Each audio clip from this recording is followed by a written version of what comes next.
Don't any of you have the guts to play for blood? I'm your huckleberry. That's just my game. Tombstone is one of those classic westerns that people keep coming back to. It's got gunslingers, showdowns, and memorable lines that have become iconic. I'm your huckleberry. But even the best movies slip up sometimes, and Tombstone is no exception. While most fans rave about its story and characters, there's one huge and hilarious blooper buried deep that almost nobody noticed until recently. You'll laugh once you learn what the blooper is, so remain seated and see if your wild guess is right. The future in the past. All right, buckle up because this is a whopper. Tombstone prides itself on its gritty, almost documentary-like take on the Old West. You expect every detail to fit, from costumes to guns to the dusty streets. But here's the kicker. In one of the most intense shootout scenes, you can spot a modern object that totally breaks the illusion. Yep, smack dab in the middle of a tense moment, there's a clear, shiny plastic bottle sitting right on a nearby table. Sounds wild, right? A plastic bottle in an 80s saloon? Impossible. Plastic bottles didn't exist until the mid-20th century. So how did it get there? The crew probably left a water bottle behind during filming, and it slipped through the editing cracks. Why is this such a big deal? Because this isn't a tiny background detail, it's front and center in a pivotal scene. People who watch Tombstone are usually so sucked into the drama and authenticity that something like this is like a spotlight shining on a crack in the set. It throws off the vibe and reminds you you're watching a movie, not stepping back in time. For years, fans were none the wiser. It wasn't until someone paused the Blu-ray at just the right moment and zoomed in that the bottle was discovered, sparking debates and laughs across fan forums. Some say it's charming in a so bad it's good way. Others are still stunned it made it to the final cut. Despite this massive oversight, the story and performances carry the movie through. But next time you watch Tombstone, keep an eye out during that shootout. That little plastic bottle is the sneaky ghost of modern times haunting an Old West showdown. Now, let's talk about the scene that's probably been fooling viewers for over 2 decades. If you've watched Tombstone even once, you remember the infamous shootout at the OK Corral, tense, gritty, and dripping with tension. It's a hallmark moment, and every detail is supposed to pull you into the dusty streets of 1881 Arizona. But here's the kicker. In one particular shot, hidden right on the edge of the frame, there's a modern plastic bottle resting casually on a table.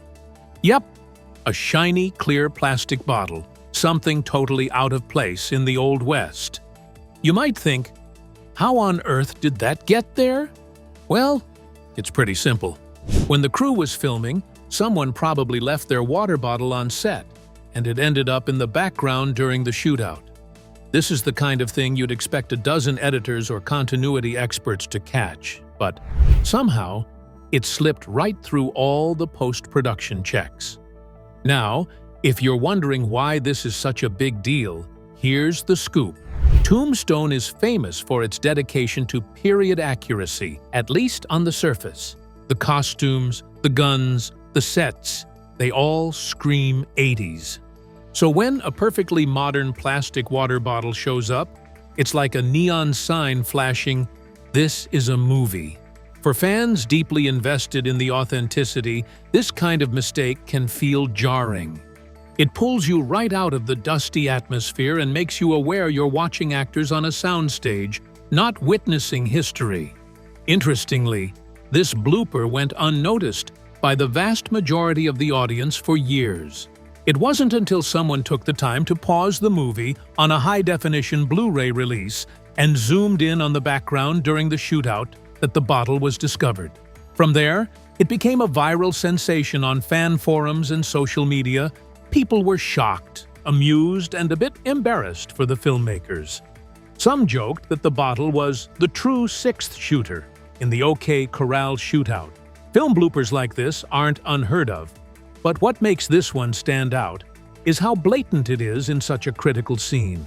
Usually, props or crew-related objects might sneak into a wide shot or a quick cutaway, but here, it lingers long enough that viewers can clearly spot it.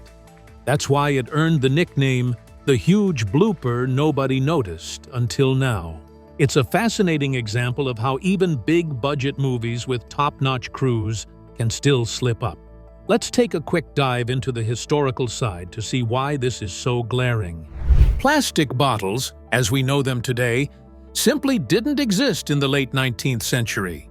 The first commercially viable plastic bottles weren't developed until the mid-20th century, well over 70 years after the events depicted in Tombstone. Back then, people used glass bottles, wooden barrels, or metal containers for liquids, not plastic at all. So, spotting a plastic bottle instantly signals a timeline glitch. How does something like this even happen on a set that seems so careful? Well, filming is hectic. Sets are built and torn down rapidly. Actors have tight schedules. Crew members hydrate constantly, usually with plastic bottles. When the cameras roll, there's a frenzy of activity. Lighting, sound, props, wardrobe, and of course, the director calling action. Sometimes, little things get overlooked. Continuity supervisors work hard to maintain consistency, but the chaos of production means occasional slip-ups are inevitable. Even so, most bloopers are caught during editing or reshoots. The fact this one slipped past multiple checks suggests either the shot wasn't examined closely enough, or it was so brief that it didn't raise alarms. It also might have been a cost-saving decision. Reshooting an intense action scene just to remove a plastic bottle in the background might not have seemed worth it. Now, what's fascinating is how this blooper has sparked a new kind of fan engagement. Instead of diminishing Tombstone's reputation, it's added a layer of charm. Online forums and fan groups joke about the plastic bottle of Tombstone as an Easter egg, a secret symbol of filmmaking goofs. Some fans even Photoshop the bottle into other historical movies for laughs. There's also an interesting conversation about suspension of disbelief. Every movie asks its audience to ignore minor inconsistencies to enjoy the story fully. But when something as glaring as a plastic bottle appears, it forces viewers to choose. Do they ignore it and stay immersed, or does it yank them out? Surprisingly, many fans say it doesn't ruin the movie. The story, characters, and performances are just too good.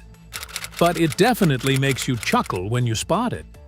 The blooper has even become a case study in filmmaking circles about the importance of detail and continuity. In a world where high-definition streaming lets us pause and zoom on every frame, even the tiniest mistakes become magnified. Directors and editors now often double or triple-check background details to avoid similar mishaps.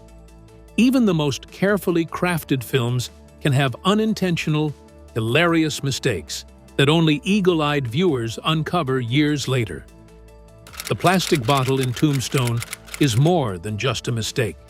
It's a reminder that movies are human-made, imperfect, and sometimes hilariously so.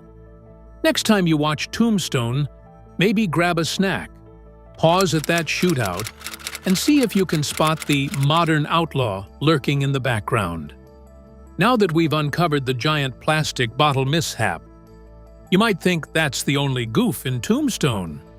Nope. This Western classic has its fair share of smaller, yet still pretty funny, bloopers that fans love to point out. Other notable bloopers. In a tense scene where Doc Holliday is keeping watch, sharp-eyed viewers noticed a wristwatch on one of the extras. The problem? Wristwatches were extremely rare in the early 80s and usually worn by men in very high society, not dusty cowhands or gamblers. This particular watch looked like a 20th century model, clearly out of place on an 1881 wrist. How did that sneak past the wardrobe department? Who knows? It's a tiny detail, but one that stands out once you know what to look for. While Tombstone does an excellent job on most hairstyles, there's one scene where an extra in the background sports a haircut that's way too modern. Think neat, gelled styles you'd expect in an 80s rock band, not the rugged frontier. Since background extras don't always get the same attention as leads, this little slip-up slipped by. It's a good reminder that even background details matter. In a classic shootout scene, the way a character reloads his revolver is a bit off. Instead of following the historically accurate method, ejecting spent cartridges and loading fresh rounds one by one, the actor does a quick flip and drop maneuver more common in modern action films. Firearms experts and Western buffs spotted this immediately and had a laugh. It's not a huge mistake, but for gun enthusiasts, it's definitely a head-scratcher. One of the more obvious continuity bloopers involves the background in a saloon scene. Between cuts, the position of barrels, chairs, and even a mounted deer head suddenly shift or disappear. Since Tombstone uses practical sets rather than CGI, this kind of continuity error can happen when scenes are filmed over multiple days or angles. It doesn't ruin the film, but can be a fun puzzle for eagle-eyed viewers. This one's a bit cheeky. In one scene, a character pulls out a piece of paper with a phone number written on it. The problem? Telephones were just starting to appear in 1881, and certainly not in the remote Old West town of Tombstone. Plus, phone numbers as we know them didn't exist yet. It's likely the prop department used a modern paper prop for convenience, but it's a funny little slip that Western purists love to tease. Here's a classic filming blooper. In a tense conversation between Doc Holliday and Wyatt Earp, you can spot the camera's reflection in a mirror behind them. It's subtle and only noticeable if you know exactly where to look, but once spotted, it's impossible to unsee. This kind of goof happens when filmmakers don't angle shots carefully enough around reflective surfaces. Looking at these smaller mistakes, it's clear that even with a talented crew and solid budget, perfect historical accuracy and flawless continuity are tough to nail. But here's the thing, these bloopers don't ruin Tombstone. Instead, they add character. They remind us that movies are made by humans juggling tons of moving parts. Fans often enjoy spotting these mistakes almost like a game. It's part of the charm of rewatching a favorite movie. You notice new things every time. Some fans even create blooper compilations online, turning these errors into entertainment on their own. Tombstone's mark. So you've seen the bloopers, the slip-ups, the little anachronisms hiding in plain sight. But here's the real surprise. None of that stopped Tombstone from becoming one of the most iconic westerns ever made. In fact, these mistakes are just tiny blips in a movie that captured hearts and sparked a cult following. When Tombstone hit theaters in 1993, it didn't immediately blow up as a blockbuster. Critics were mixed, but audiences quickly embraced the film for its style, sharp dialogue, and unforgettable performances.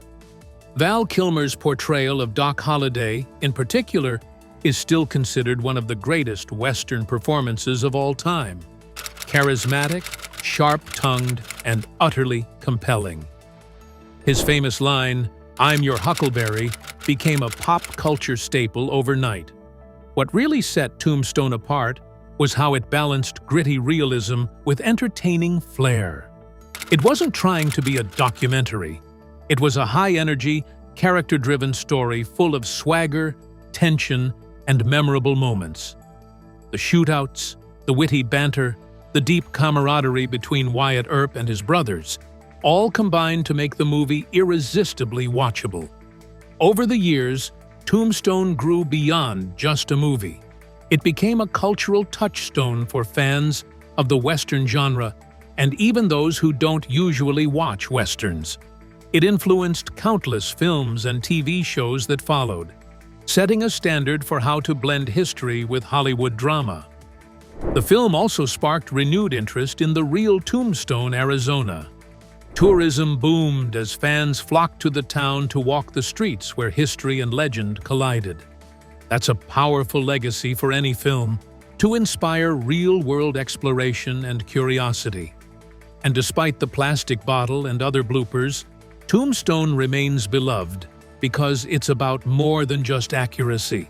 It's about storytelling, energy, and characters that stick with you long after the credits roll.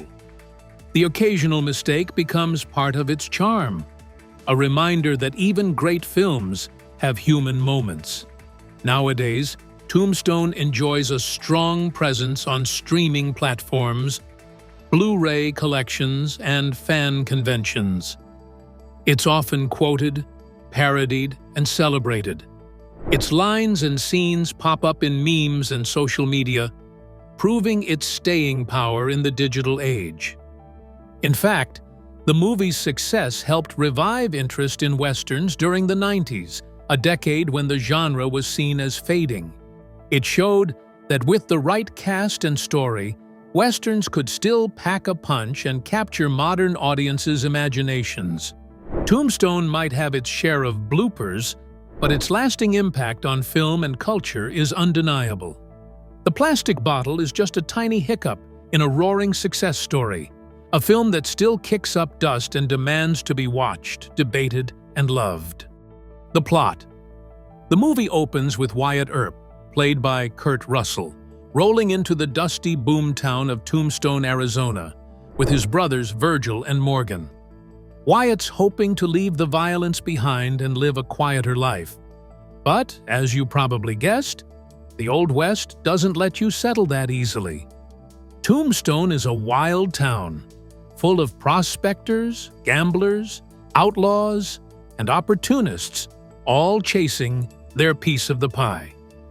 At the center of the chaos are the Cowboys, a notorious gang of troublemakers led by the Clanton family, and the slick, deadly Johnny Ringo, played by Dennis Quaid. These guys run the town's underworld with an iron fist, mixing crime, intimidation, and bribery to keep control. When the Earps show up, their law and order attitude quickly clashes with the Cowboys' lawlessness. Wyatt Earp isn't alone in this fight. Enter Doc Holliday, brought to life by Val Kilmer in one of the most memorable performances in modern Western cinema. Doc is sickly from tuberculosis, but what he lacks in health, he makes up for in quick wit, deadly accuracy with a gun, and an unshakable loyalty to Wyatt. Their friendship is a core part of the film, two guys trying to survive and protect what's important in a town that's falling apart at the seams. As the Earps try to impose some order on Tombstone, tensions with the Cowboys escalate. There are threats, brawls, and mounting distrust on both sides. The movie builds toward the legendary showdown at the OK Corral, a 30-second gunfight that's become a symbol of the Old West's wild, lawless nature. But the film doesn't just focus on the shootout itself. It also explores the build-up, the rivalries, the betrayals, and the personal stakes for everyone involved. Alongside the violence and drama, Tombstone also gives us a glimpse of the human side of these figures. The Earp brothers' bond is front and center. You see their loyalty to each other, the grief they feel when things go wrong, and the way family drives their sense of justice. Michael Biehn's Josie Marcus adds a fresh dimension too. She's a strong-willed actress who catches Wyatt's eye, showing that even in the rough-and-tumble West, there's room for love and softer moments. The film also touches on the changing times, how the wild frontier is giving way to more civilized rules, and how people like Wyatt and Doc are caught in that transition. There's a melancholy undercurrent too, especially in Doc's character, who knows he's racing against time. Without spoiling the ending, Tombstone delivers plenty of action, memorable one-liners, and emotional payoffs.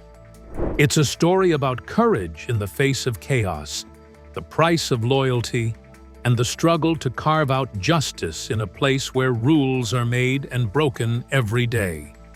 The cast and their roles.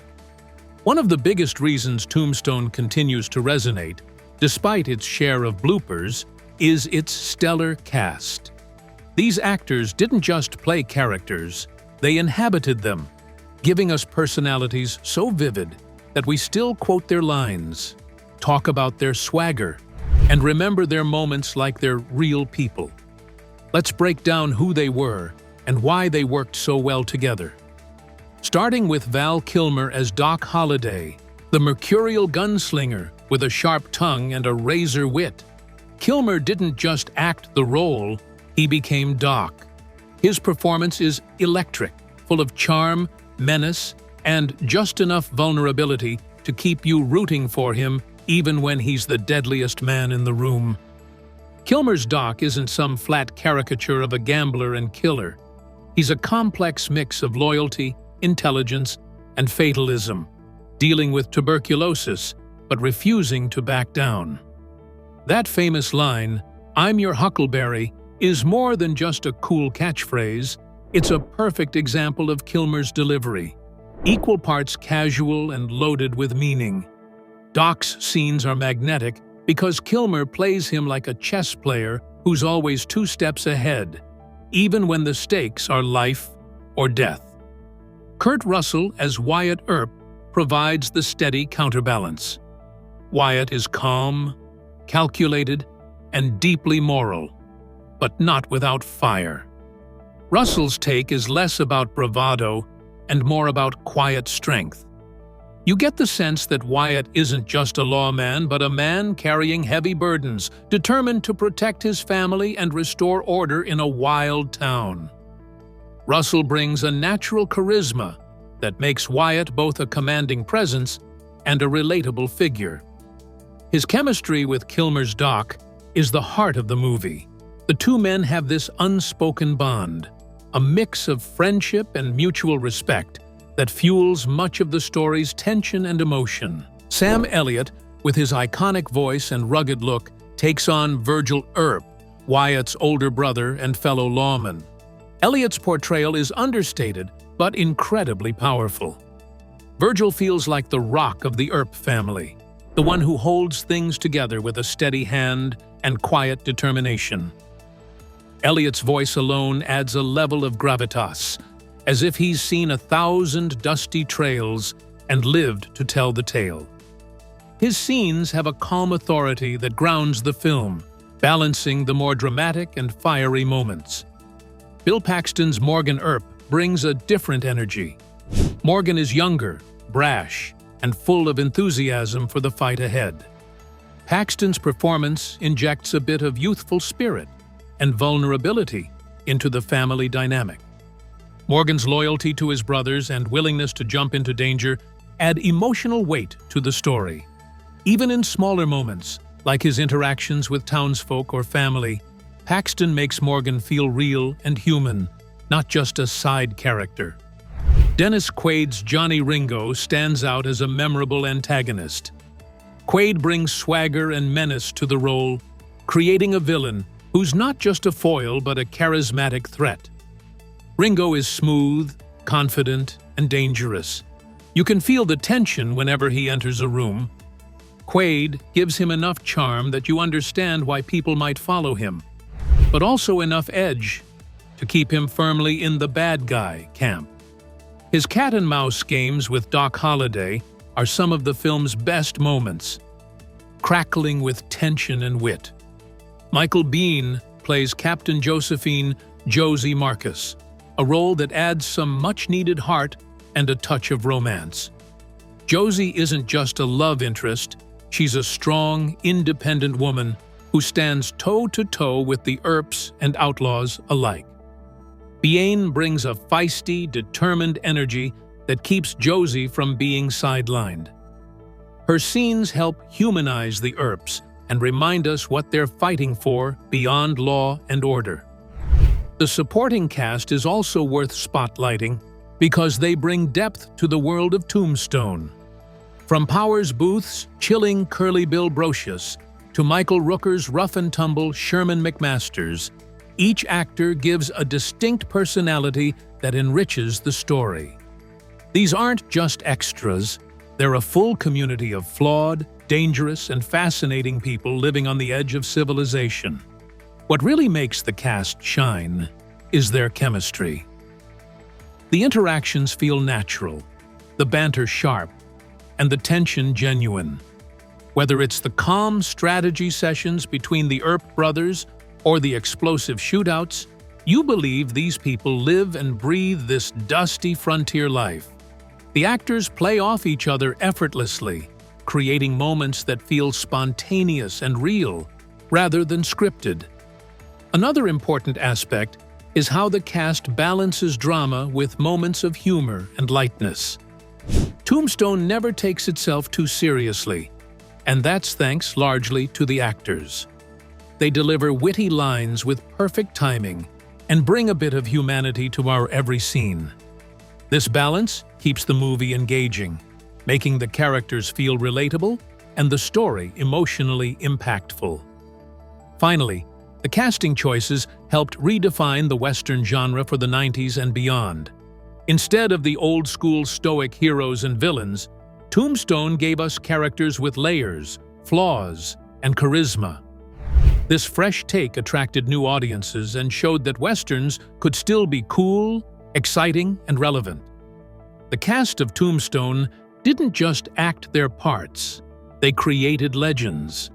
Their performances gave the movie its heartbeat and made it more than just a period piece. They turned it into a story people want to watch over and over, quoting lines, debating scenes, and remembering those characters long after the credits roll. Box office and the critics. The movie made about $56 million worldwide against a budget that was roughly $25 million, so it more than doubled its money. Not too shabby for a Western in the 90s, a genre that wasn't exactly dominating the box office at the time. What's cool is that Tombstone found its real audience over time. It wasn't just about opening weekend numbers. The film built a strong following through word of mouth, home video sales, and cable TV showings.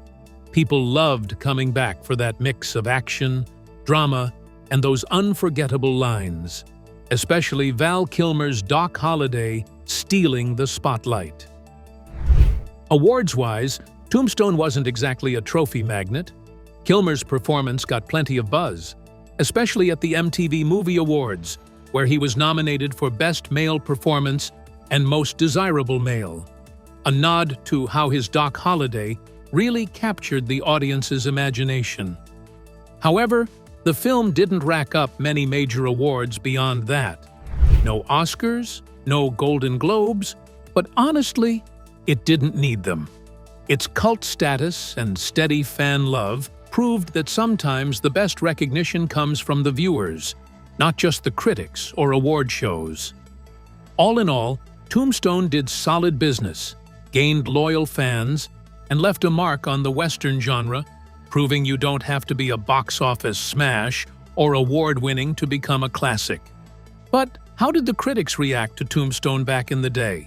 Well, it was kind of a mixed bag, but mostly on the positive side.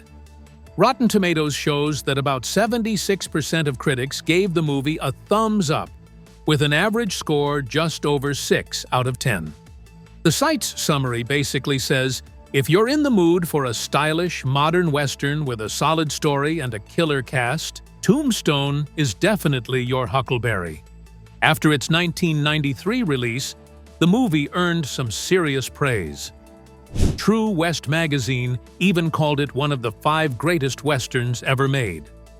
Over on the West Coast, KYOP TV in Los Angeles listed it among the year's top 10 films. And fans seem to love it too. Audiences polled by CinemaScore gave it a solid A-, showing the movie really hit the mark with regular folks. The famous critic duo Gene Siskel and Roger Ebert had an interesting take. At first, they struggled to get a screening, but then word started coming in. People everywhere were raving about Val Kilmer's Doc Holliday. Ebert found the buzz hard to ignore, especially after hearing that even Bill Clinton was a fan.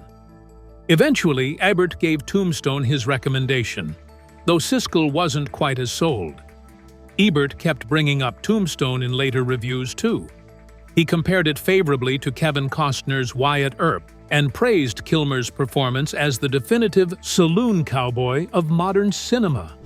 Even years later, when reviewing other films starring Kurt Russell or Val Kilmer, Ebert would mention how Tombstone didn't get the recognition it deserved, basically saying it was an underrated gem. Not all critics were totally on board, though. Stephen Holden from the New York Times liked the film's stylish look and the fresh take on women's roles in the Old West, though he felt the movie sometimes tried a little too hard to be enlightened. Chris Hicks from the Deseret News thought the cast was great, especially Kilmer and Russell, but complained that too many characters popped in and out without enough screen time to keep track of them all. Still, he said Western fans would have fun if they went in with relaxed expectations. Variety's Emmanuel Levy called Tombstone a tough-talking but soft-hearted story, full of colorful characters and enough action to keep things lively, though he thought the script lacked a strong emotional core. He, like many others, highlighted Kilmer's performance as the real standout. On the flip side, James Berardinelli wasn't a fan. He thought the first half was promising with exciting build-up to the famous shootout, but felt the last hour dragged with dull dialogue and unclear character motivations. His verdict? The movie ended up feeling like a jumbled mess of shootouts and cheesy lines. Other critics had their gripes too. Louis Black of the Austin Chronicle called it a mess, feeling it lacked a real climax and leaned too much into capitalist values rather than that renegade Western spirit. Entertainment Weekly's Owen Gleiberman gave it a C-, saying it felt like a 3-hour rough cut, edited down with only Kurt Russell's cool presence holding it together. Still, even the harsher reviews often found something to like. Time Out's Jeff Andrew praised Kilmer's surprisingly effective take on Doc Holliday and called the film rootin' tootin' entertainment, despite some sprawling story bits and a weird romantic subplot. The Washington Post's Richard Harrington wasn't convinced, saying the film felt hollow and unsatisfying, but some, like columnist Bob Bloom, happily called it a tough, guilty pleasure western, not perfect, but full of punch. Interestingly, even with all the praise for Kilmer's Doc Holliday, he didn't get an Oscar nod for Best Supporting Actor. But he did snag some MTV Movie Award nominations, including Best Male Performance and Most Desirable Male, showing that while the critics were divided, the audience definitely loved him. Fan or not, watch it again and pause it on the plastic bottle blooper. Tell us when you spot it. Subscribe for more of this.